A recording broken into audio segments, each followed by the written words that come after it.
Després vaig continuar amb una tesi doctoral sobre política lingüística comparada entre Gal·les i Catalunya, sobretot els incipients usos lingüístics del gal·lès en les petites i mitjanes empreses. Aquesta va ser la meva tesi, però d'alguna manera sempre he estat vinculada i sempre m'ha interessat la sociolingüística. De fet, aquest és el meu camp de recerca i, sobretot, dintre la sociolingüística sempre he tirat cap a l'antropologia lingüística i la sociolingüística més de caire qualitatiu.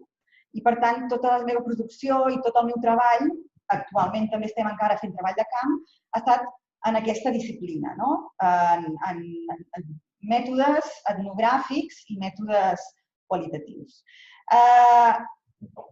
Primer, moltes gràcies. És veritat que per una feliç coincidència jo era a Saragossa aquest dia, per qüestions personals, i li vaig dir a en Xavier, mira, jo soc aquí a Saragossa aquest dia, si t'interessa que vingui a fer una xerrada pels teus estudiants, pel teu seminari, jo encantada perquè aprofitaré i l'estada la faig igualment. I per això vam poder lligar.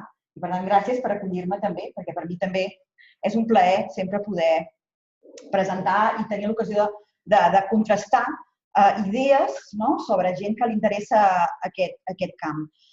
El concepte de nous parlants, de fet, no és un concepte nou en si. De fet, o sigui, el que és el nou parlant existeix des de fa molt de temps. L'únic que no s'ha estudiat com a tal, sinó de manera recent, sobretot el que són els nous parlants de llengües minoritàries, perquè, de fet, és un fenomen relativament nou. Fins a mitjans del segle passat, moltes llengües minoritàries de tota Europa perdien parlants. I, de fet, va ser a través de diferents processos que ara us en parlaré que molts d'aquestes comunitats lingüístiques, conec de primera mà la catalana i també la gal·lesa per haver estat vivint allà, jo soc una nova parlant de gal·lès, també vaig viure allà durant 5 anys i vaig tenir l'ocasió d'aprendre gal·lès com a nova parlant i, per tant, conec aquestes dues realitats, però també a través d'aquest projecte que anomenava, més que projecte, és una xarxa que vam crear des del 2014 fins al 2017, de 28 països europeus, no sé, unes 50 universitats, uns 250 recercaires. Vam estar treballant intensament durant aquests 4 anys sobre el subjecte nou parlant en diferents dimensions. Hi havia la dimensió de llengua minoritària, hi havia la dimensió de nou parlant transnacional i el nou parlant migrant. Aquests eren bàsicament les 3 potes de recerca i cada grup treballava en l'àmbit on ells volien. Sobretot, nosaltres vam estar treballant molt en l'àmbit del nou parlant de llengua minoritària, però amb molta intersecció amb l'immigrant, perquè, com veureu, a Catalunya el nou perfil, la nova tipologia de nou parlant és ara molt migrant, migrant extracomunitària. Bé, com us dic, el concepte és també un ball de terminologia, i per tant aquí tenim, com veieu, unes contraposicions. El que tenim és, d'una banda, el parlant nadiu o el parlant tradicional i llavors a l'altra el parlant no nadiu. O també en lingüística s'utilitza molt L2 o L2, llengua 2. També parlant de llengua materna, però evidentment és un terme que s'ha criticat molt des de l'antropologia, perquè evidentment té unes connotacions que fan i que d'alguna manera continuen amb la idea de la naturalització de la llengua, que la llengua és una cosa natural, que ve de la mare, que mames des de petit, i tot això d'alguna manera es posa en qüestió. La llengua no és un fenomen natural, sinó és un fenomen social. I, evidentment, en altres comunitats, que conec bé com la gal·lesa, descur és aprenent o estudiant, adult. I, de fet, en moltes comunitats, el nou parlant és un aprenent, etern, tota la seva vida. Per què? Perquè no té les característiques fonètiques del parlant nadiu, que és a la primacia de la piràmide de legitimitat de tots els parlants. I això també és un constructe social. Al damunt d'aquesta piràmide de legitimitats, de qui és el parlant més legítim de tots, és ja el parlant nadiu. I això també és un constructe. És un constructe essencial i que dona cos a l'existència d'una comunitat nacional, una comunitat històrica, etc. Per això el parlant nadiu també entra en contraposició i l'hem volgut entrar en contraposició amb el nou parlant. Bé, altres terminologies que també s'han fet servir, tenim el parlant natiu o tradicional, amb el semi-speaker o semiparlant, ja hi ha hagut intents de classificar aquest nou subjecte. No acaben de ser, és un projecte a mig fer, i tots aquests termes tenen com un aspecte de negativitat. És com si, ai, no acabes d'arribar, no acabes de ser un parlant sencer, complet, si tu no ets un parlant nadiu. I aquestes ideologies continuen circulant entre nosaltres, d'acord? Tenim també nous termes que estan circulant per al territori hispà, sobretot és un terme que va començar a usar-se en l'entorn d'Euskera per Euskaldun Berri. Euskaldun Berri és una paraula èmica que se'n diu, o sigui, és una paraula incorporada dins l'ús social i que circula per l'ús social com el neofalante, en el cas de Galícia. Aquests dos termes, en aquestes dues comunitats, circulen popularment. La gent es titlla, es diu, tu ets neofalante o jo soc Euskaldun Berri. En contraposició, Euskaldun Zahar, que és també un altre terme que circula èmicament. O un altre terme, en el cas de Bretanya, també s'utilitza èmicament Nouveau-Bretonnant. En tot cas, al cas de Catalunya, diríem que no existeix un terme lingüístic, èmic, popular, que circuli per dir què és un nou parlant. I parlem de nous catalans, que no té una terminologia lingüística, sinó que ve de tot un procés que va començar als anys 70-80 del segle passat, amb la incorporació de migrants d'Andalusia, d'Extremadura, d'Aragó, de Galícia, etc. I aquí, a través d'un projecte de construcció d'una unitat de comunicació, que seria la comunitat lingüística catalana, se'ls deia que eren nous catalans, que s'incorporaven a la nostra comunitat, triessin la llengua que triessin. Si volien continuar parlant català, doncs bé, ja que castellà, bé, si no, però era més de país. En tot cas, aquest terme no el tenim en l'àmbit català. Els nous parlants, com us dic, han sorgit en contextos diversos, com la colonització, quan una comunitat autòctona es veu obligada a aprendre una llengua del grup de fora, perquè està colonitzat, immigració, adquisició de llengua o llengües en comunitats d'acollida de població immigrant, processos de globalització, que evidentment són a l'hora del dia i evidentment vivim en un món cada vegada més mòbil, on la gent es mou més, i sobretot en espais com l'espai europeu, però no només en l'espai europeu, sinó a nivell internacional, i que fa que l'anglès estigui esdevenint actualment com llengua franca, i no només l'anglès, sinó altres llengües, depèn de quina zona del món ens movem, però la globalització, evidentment, és un procés que fa que la gent es mogui i que, evidentment, vagi a parar a comunitats i hagi d'aprendre aquestes llengües i esdevinguin nous parlants.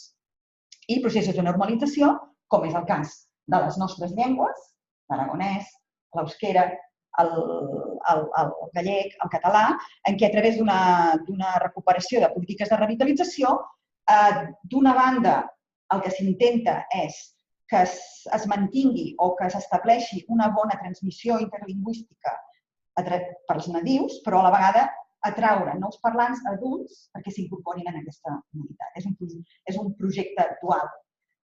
Moltes de les comunitats que comencen a revitalitzar la llengua, de fet, no pensen en aquesta segona pota. Ells volen assegurar la transmissió intergeneracional de la llengua i totes les accions de revitalització van aquí. Però, de fet, a la mida que vas creant una comunitat i aquesta llengua té un valor simbòlic alt, molts adults també s'incorporen, que és el que ha passat a Catalunya, d'alguna manera. Bé, què sabem? Què sabem d'aquests nous parlants? Són gent que ha après la llengua fora de la llar. No l'han après a casa, en família, ja sigui a l'escola, al llarg de la seva trajectòria vital, durant la seva vida adulta.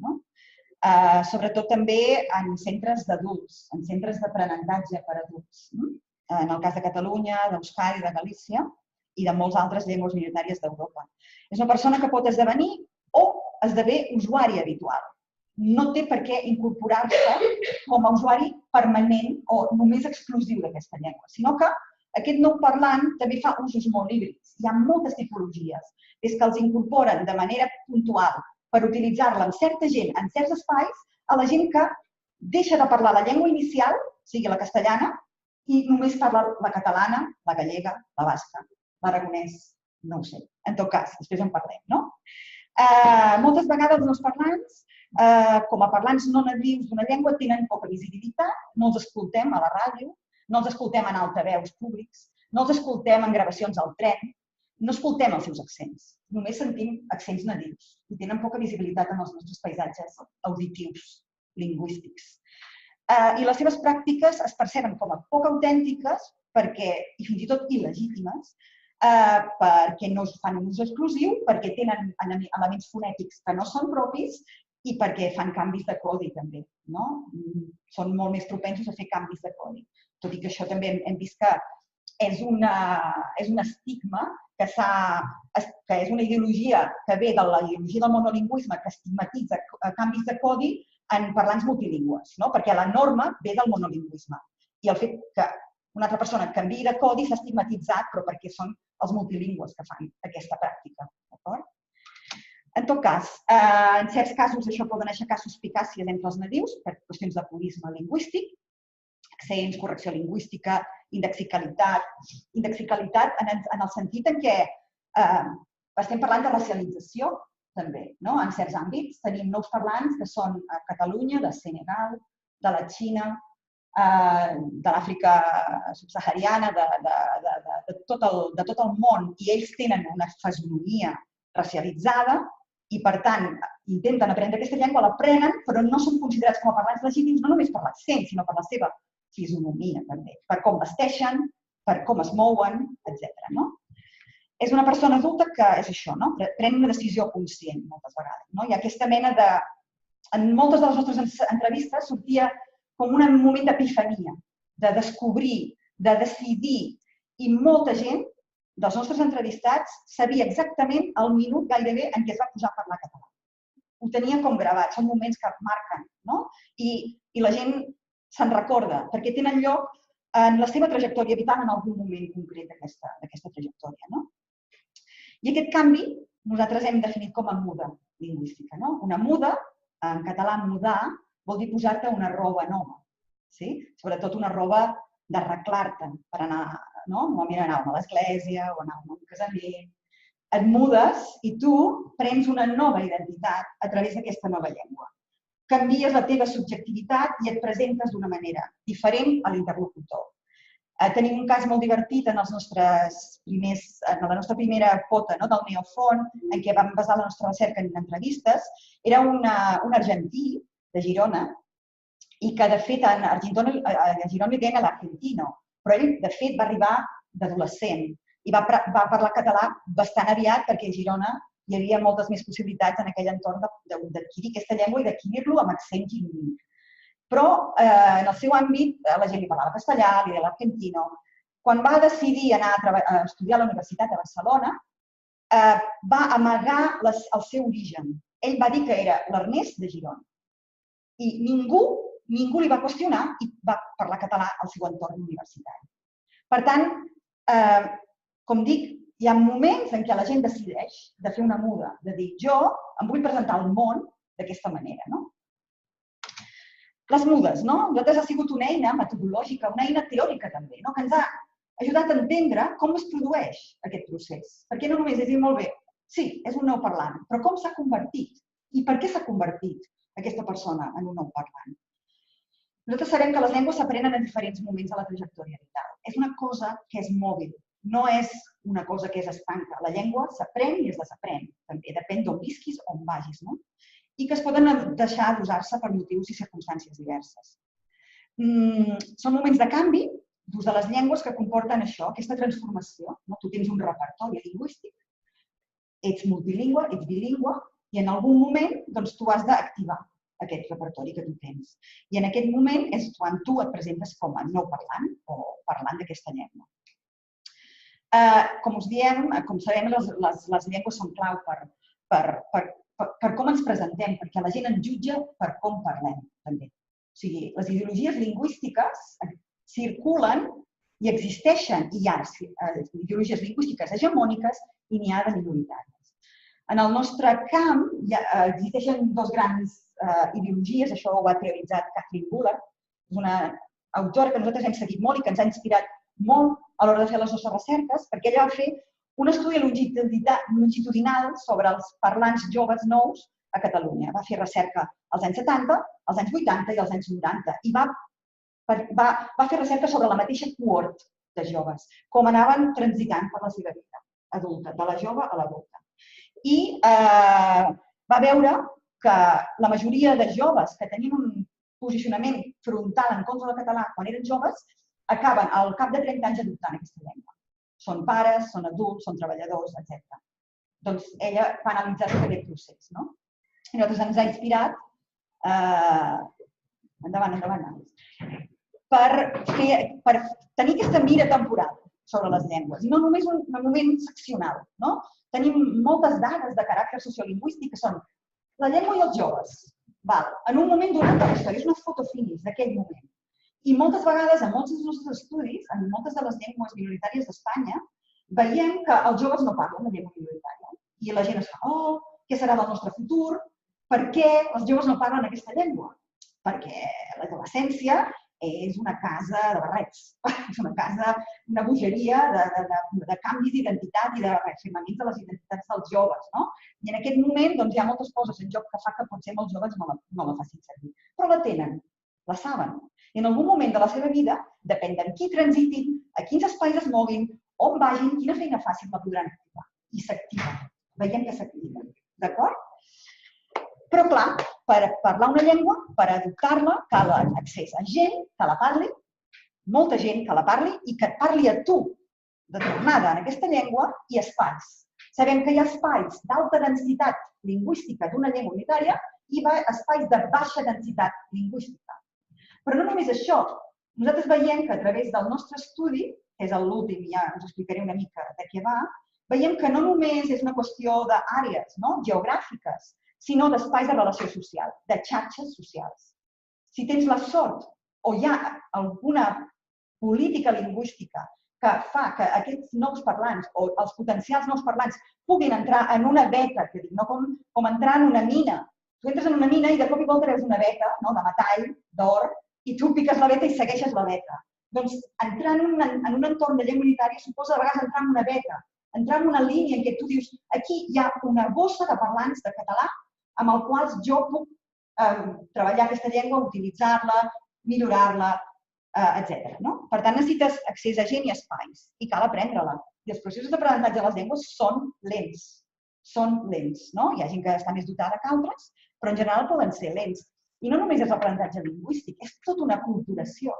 Nosaltres veiem que amb el treball que hem fet ara, us explicaré una mica més, que és un programa que es diu Voluntaris per la Llengua, que és un programa del Consorci per a la Normalització Lingüística, els processos d'aprenentatge són molt lents perquè molta gent ve de llengües molt distants a la nostra. I, per tant, això també és una barrera afegida.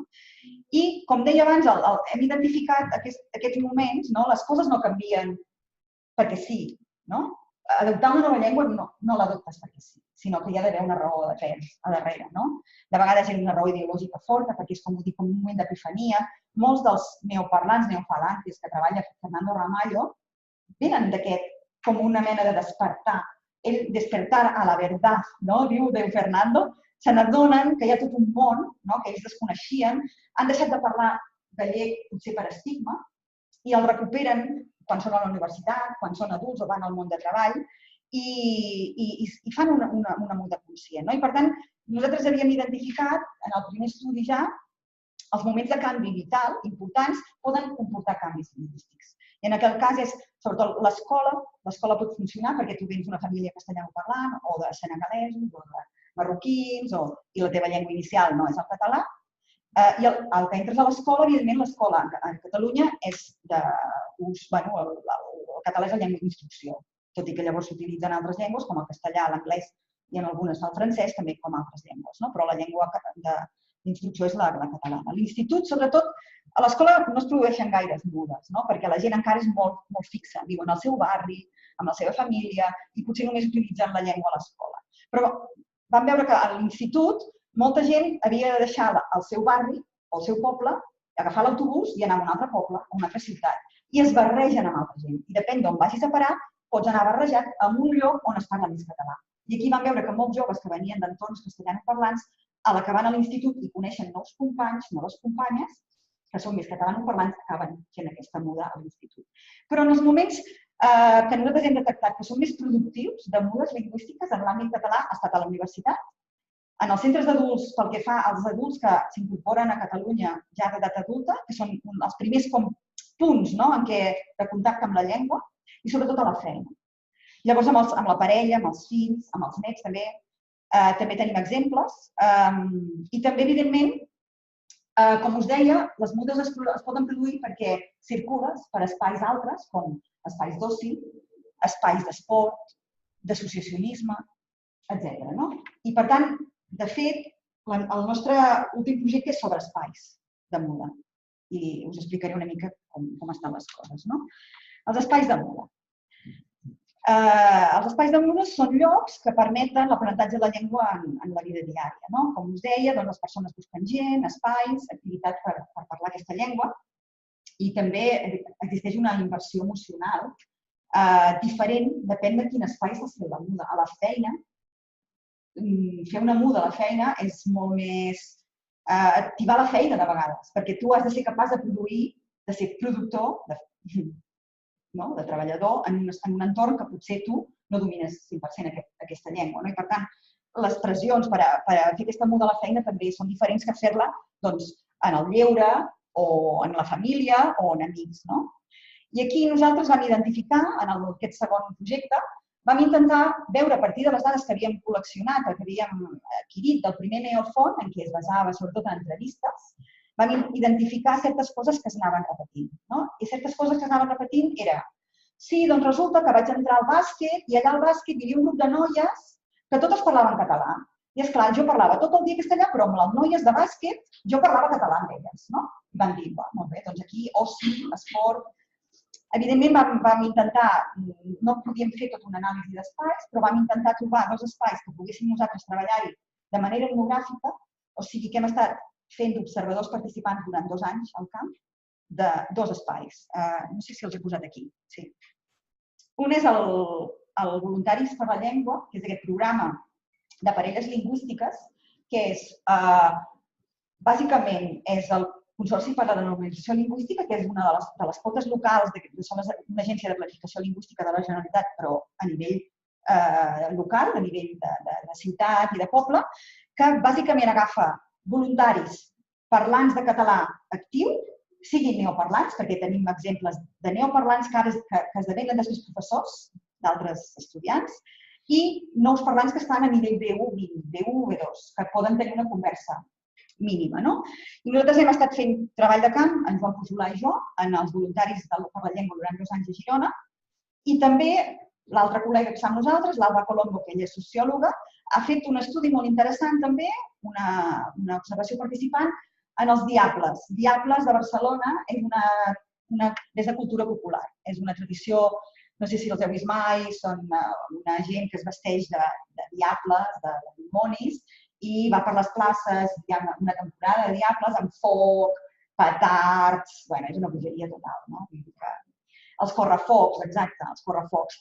Nosaltres vam identificar aquests espais com espais d'alta densitat d'ús del català i que vam veure que molta gent s'hi acostava, no només per al ba-ba-bum, el que és la festa del foc, sinó també gent jove que es interessava en entrar en contacte amb certa gent d'una certa manera, de forma de pensar, i també perquè, per què no dir-ho, alguna gent deia, aquí segurament trobaré parlants de català amb qui jo em puc relacionar i pugui millorar aquesta llengua. Bé, només perquè tingueu alguna idea dels números de què estem parlant, és que, evidentment, durant aquests 10 anys, des de les 2 darreres enquestes de sociolingüística d'usos, des del 2003 al 2013, ara estan analitzant des del 2018, un dia d'aquests tindrem les dades dels usos, veiem que s'han incorporat al català 1,5 milions de parlants i gairebé 3 milions de persones que no la tenen com a llengua inicial la saben parlar. I el 57% de la població que sap català no la tenia com a llengua inicial. Estem parlant de nombres brutals per una comunitat lingüística. La comunitat lingüística, o que és Catalunya, té un model de reproducció demogràfica a base d'immigració, no a base de nativitat, perquè les dones, els homes, les parelles catalanes tenen pocs fills. Per tant, la reproducció de la societat catalana s'ha produït d'ençà del segle passat a base d'incorporació de migrants. I això té un efecte enorme sobre les llengües. Per tant, 26% dels parlants habituals no la tenien com a llengua inicial, l'han apresa. D'aquesta manera que hem anat veient, de moltes maneres. Això suposa unes mutacions enormes dins els processos de normalització de les llengües i del cas català. Per tant, tenim el got mig ple, tenim el got mig buit, no ho sabem. Hi ha gent que vol i prefereix mirar el got mig buit i dient que el procés de normalització de la llengua catalana està molt lluny i no és una llengua hegemònica en molts espais, no és una llengua que trien molts dels nous parlants o molts dels nous migrats, i és cert. Nosaltres anem un pas enrere. Què ha passat amb aquella gent que als anys 70, 80 es va incorporar a la comunitat catalana? I molts d'ells sí que l'han incorporat. Veiem a veure què passarà d'aquí 20 anys amb aquests que han arribat. De nou, és un procés lent i també és una qüestió d'accés a recursos i de segregació social. Tenim unes polítiques a Catalunya que, d'una banda, propicien, s'esforcen a normalitzar la llengua a través de l'educació, a través dels centres adults, però tenim polítiques de segregació social a través de l'educació també i a través de la sanitat. I veiem que hi ha una estratificació social molt forta, en què la classe mitjana catalana defuig certs espais on hi ha molta immigració a través del seu poder adquisitiu. I certes polítiques de la Generalitat, que ha estat governada per un govern centre-dreta, ha propiciat aquesta segregació. La segregació és el pitjor que hi pot haver per la normalització lingüística. Per tant, és un dels efectes perniciosos que tenim i contrastants. Per una banda, tens unes polítiques lingüístiques que diuen que volen fer una cosa, però tens unes polítiques socials que resulta que t'estan desbaratant tot aquest sistema, d'alguna manera. Com us deia, les tipologies de catalanoparlants han variat moltíssim, sobretot si veiem els que eren als anys 80 i 90, i als anys 2000, evidentment, ha canviat moltíssim. Durant aquesta primera etapa veiem que eren infants i joves de famílies castellanoparlants que van aprendre el català a l'escola, perquè en aquell moment el català no era una llengua oficial, totalment prohibida, i per tant el seu primer contacte va ser amb l'escola. I després ells han endeviscut a través de les seves pràctiques, depenent. Hem vist que és molt interessant, els que han fet una trajectòria acadèmica, molts dels fills castellanoparlants s'han convertit en neoparlants, en parlants actius de la llengua. O sigui, l'ús del català va lligat a un ascens social i a una trajectòria acadèmica. Per això veiem que la universitat és un moment molt important de muda lingüística.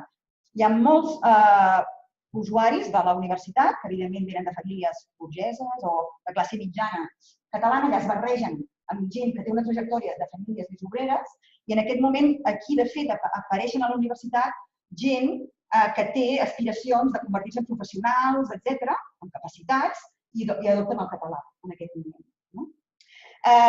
Veiem també que en aquest moment també molts adults es van incorporar al català, d'Andalusia, Múrcia, Extremadura, Galícia, Aragó, i que es van instal·lar als anys 70 i que no tenien capacitat d'aprendre aquesta llengua ni d'usar-la, i la van anar incorporant justament perquè els seus fills anaven a l'escola i ells deien, els meus fills aprenen català, jo faig aquest pas, etc.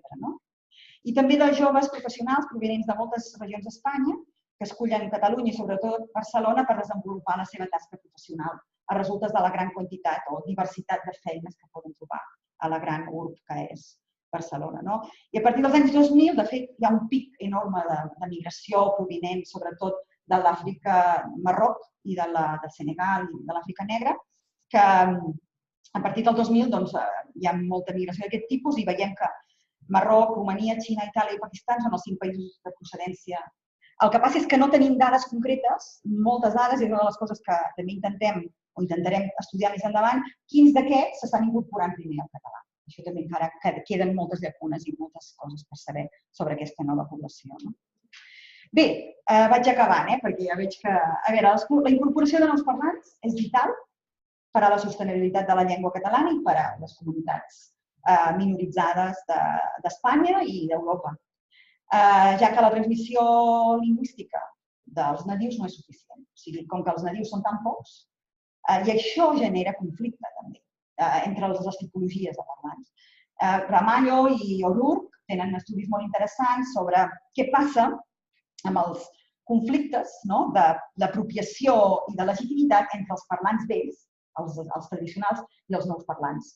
Perquè molts d'aquests nous parlants són urbans, joves, amb nivell educatiu alt, tant a Dublín com a Galícia, com a ciutats gallegues, i en contrast amb gent més gran, de menys qualificació dels parlants tradicionals. I aquí veiem també sobre com es gestiona tota aquesta diversitat de tipologia de nous parlants. No és una cosa homogènia. Els nous parlants o nous catalans haurien de ser considerats, i per extensió tota la resta de nous parlants, com a parlants legítims, i per això cal que sorgeixin, que són les ideologies lingüístiques, que la gent entengui en quin marc operem, perquè pensem com pensem sobre les llengües, no és una cosa natural, és una cosa socialment construïda. Per què pensem que el monolingüisme és la forma ideal del parlant? I no el multilingüisme, quan el món és multilingüe, la majoria d'entorns. I després, evidentment, veiem que la tria lingüística, en certs espais, esdevé més situacional perquè ja no podem comptar en què una persona sigui catalanoparlant pel seu aspecte. Perquè tu veus una persona que és marroquina, amb mocador, com les meves voluntàries, els meus estudiants, jo tinc dues estudiants que he seguit durant 2 anys, elles són marroquines, una porta el mocador, l'altra no, però sempre que sortim a passejar, amb mi se dirigeixen en català i a ella en castellà. Sempre, sempre. Anem a un bar, demanem un cafè. Jo mai parlo, deixo que parli ella demana el cafè llet i la senyora o el noi, cafè con leche con azúcar, i és sempre així. Per tant, és una barrera que s'ha de continuar i necessites mostrar quines són les conseqüències de la teva posició com a nou parlant. I això és una cosa que els nous parlants han d'aprendre, a part d'aprendre la llengua. Com moure's en aquests espais de negació de legitimitat. I els processos d'aprenentatge, a la llengua no poden tenir, s'han de tenir en compte, com dic, els espais formals, però sobretot els d'aprenentatge informal. Com us deia, el de les pràctiques i les ideologies lingüístiques ha de formar part de la formació, o sigui que hem de saber tots en quins entorns ideològics ens movem.